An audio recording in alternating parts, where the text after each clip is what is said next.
ఆంధ్రప్రదేశ్ మాజీ సీఎస్ జవహర్ రెడ్డికి ఇప్పటి కూటమి ప్రభుత్వం మళ్ళీ పోస్టింగ్నిచ్చింది. గతంలో జవహర్ రెడ్డి అధికార పక్షానికి అనుకూలంగా వ్యవహరించారు. ప్రతిపక్షాలు కంప్లైంట్ చేస్తున్నప్పటికీ ఆయన ఎటువంటి చర్యలు తీసుకోలేదు. ఎన్నికల సమయంలో కూడా జగన్మోహన్ రెడ్డికి అనుకూలంగా ఆయన వ్యవహరిస్తూ కొన్ని నిర్ణయాలు తీసుకున్నారు అంటూ ఆయన మీద ఆరోపణలు వస్తున్నప్పటికీ ఇప్పటి కూటమి ప్రభుత్వం ఆయనకి పోస్టింగ్ ఇచ్చింది. ఈ నేపథ్యంలోనే ఈ అంశం సర్వత్రా చర్చనీయాంశంగా మారినటువంటి నేపథ్యంలో దీని మీద మనం విశ్లేషణ చేసుకునేటువంటి ప్రయత్నం చేద్దాం. ప్రస్తుతం మనతో పాటు ఉన్నారు ప్రముఖ రాజకీయ విశ్లేషకులు కిలారు నాగార్జున గారు. సార్తో మాట్లాడదాం. సార్ నమస్తే. సార్ నమస్తే. జవహర్ రెడ్డి గారికి మళ్ళీ పోస్టింగ్ ఇచ్చింది ఇప్పుడు ఆంధ్రప్రదేశ్ ప్రభుత్వం. ఈ నెల చివరిలో ఆయన రిటైర్ కాబోతూ ఉన్నారు. ఈ నేపథ్యంలోనే ఆయనకి పోస్టింగ్ ఇచ్చి పదవీ కాలం అయిపోయే వరకు పోస్టింగ్లో ఉండేలాగా ఆంధ్రప్రదేశ్ ప్రభుత్వం నిర్ణయం తీసుకున్నటువంటి నేపథ్యంలో ఇది చర్చనీయాంశంగా అయితే మారింది. గతంలో జవహర్ రెడ్డి జగన్మోహన్ రెడ్డికి అనుకూలంగా వ్యవహరించారు అన్ని విషయాల్లో అంటూ కూడా ఆయన మీద కొన్ని ఆరోపణలు అయితే వచ్చినాయి, మనం చూసాం. ఏంటి సార్ చంద్రబాబు గారి ప్రభుత్వం ఇప్పుడు ఆయనకి పోస్టింగ్ ఇవ్వడం వెనక కారణం ఏంటి అంటే ఏం చెప్తారు? అంటే ప్రభుత్వాల పనితీరు అనేటువంటిది ఇప్పుడు మీరు చెప్పినటువంటి సంఘటనే ఉదాహరణ.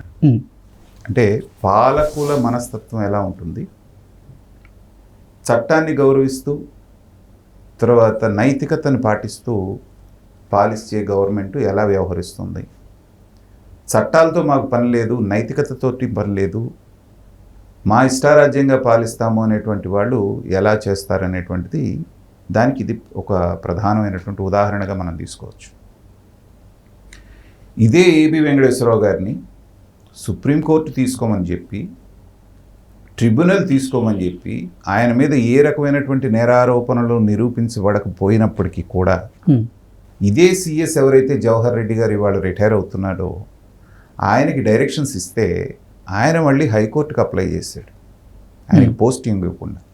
అదే ఏబి వెంకటేశ్వరరావు గారు మే నెలాఖరికి రిటైర్మెంట్ ఉన్నప్పటికీ కూడా సాటి ఐపీఎస్ ఆఫీసర్ అనేది కూడా లేకుండా ఆయన మీద కక్ష సాధిస్తూ హైకోర్టుకి వెళ్ళాడు ఇదే జవహర్ రెడ్డి గారు. హైకోర్టు మేము కలుగు చేసుకోము అన్న తర్వాత కూడా లాస్ట్ అవర్ వరకు వెయిట్ చేసి 31వ తారీఖు నాడు ఆయనకి పోస్టింగ్, పొద్దున పోస్టింగ్ వస్తే సాయంత్రం రిటైర్ అయ్యారు. సో అది అప్పుడున్నటువంటి ప్రభుత్వం, ఇప్పుడు ఇదే జవహర్ రెడ్డి చీఫ్ సెక్రటరీగా ఉన్నప్పుడు వాళ్ళు వ్యవహరించినటువంటి తీరు.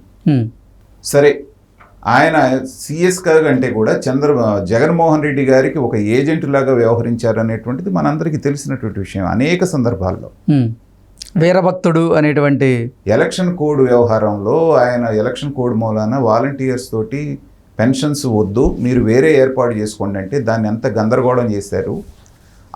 చేసినటువంటి గందరగోళాన్ని అంతా చంద్రబాబు నాయుడు గారి మూలానే జరిగిందని ఆయనకి ఆపాదించడానికి ఎన్ని ప్రయత్నాలు చేశారు, ఇవన్నీ మనం చూసాం.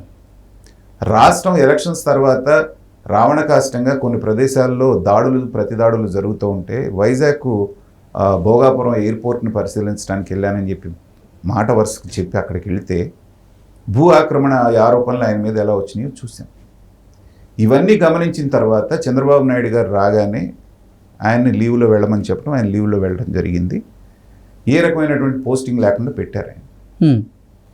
కానీ ఒక పద్ధతి గల గవర్నమెంట్ నైతికంగా చివరి రోజునైనా సరే ఆయనకి ఆ గౌరవం దక్కనిద్దాం, సర్వీస్లోనే రిటైర్ అయ్యాడు అనేటువంటి ఒక దీన్ని చేయటం కోసంగా ఒక మంచి సుహృద్భావ వాతావరణంలో తీసుకున్న నిర్ణయంగానే మనం దీన్ని భావించాలి. ఉదార స్వభావంగా ఉదారంగా వ్యవహరించింది ఇప్పుడున్న ప్రభుత్వం. అది ఏ పోస్ట్ అనేది పక్కన పెడితే పోస్టింగ్ ఇచ్చి రిటైర్ అవుతున్నారు, సర్వీస్లో రిటైర్ అవుతున్నారు. అది చాలామంది తెలుగుదేశం సింపథైజర్స్కి, తెలుగుదేశం కార్యకర్తలకి, తెలుగుదేశం నాయకులకి నచ్చట్ల. వాళ్ళు మనల్ని ఎంత రాచి రంపాన పెట్టారు, మన మీద ఇన్ని దాష్టికాలు చేశారు, దౌర్జన్యాలు చేశారు, అలాంటి వాళ్ళకి ఇలాంటి ట్రీట్మెంట్ ఏంటి అంటారు. చంద్రబాబు నాయుడు గారు మారాలి, టిట్ ఫర్ టాట్, దెబ్బకు దెబ్బ తీయాలి, చేసినోడికి చేయాలి, కంటికి కన్ను పంటికి పన్ను అంటే అది నియంతృత్వ పాలనలో జరుగుతుంది. కానీ ఇది ప్రజాస్వామ్యం. 5 సంవత్సరాల పాటు జగన్మోహన్ రెడ్డి గారి ప్రభుత్వం ఆ పని చేసిందనే కదా ఆయన పక్కన పెట్టి మిమ్మల్ని తీసుకొచ్చి పెట్టింది.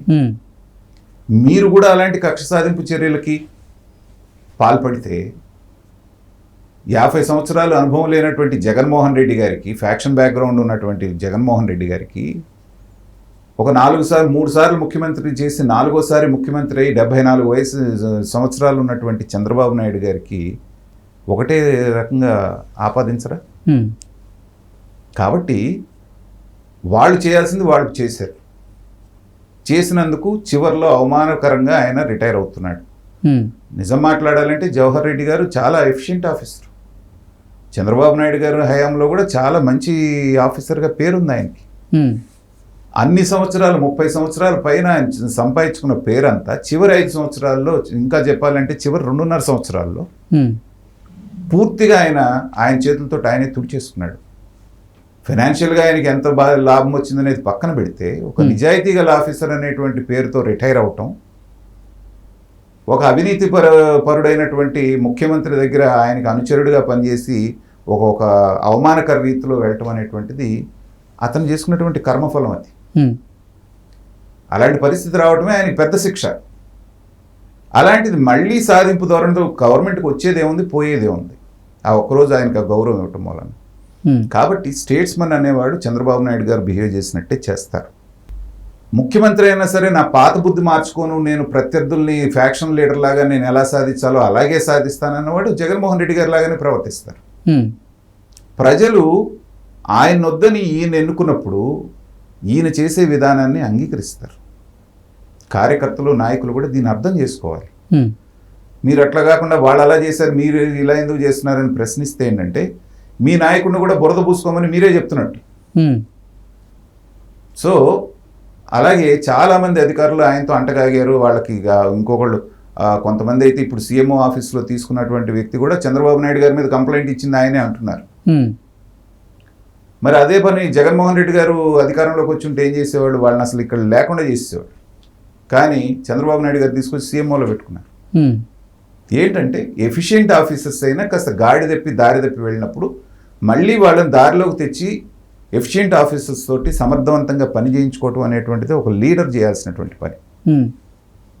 అట్లా కాకుండా నేను అందరినీ కక్ష సాధించేస్తాను అంటే 100లో 80% మంది ఆయనతో అంటగాగినాళ్లే. అందరినీ పక్కన పెట్టేస్తే మీరు పాలన ఎవరితో చేస్తారు?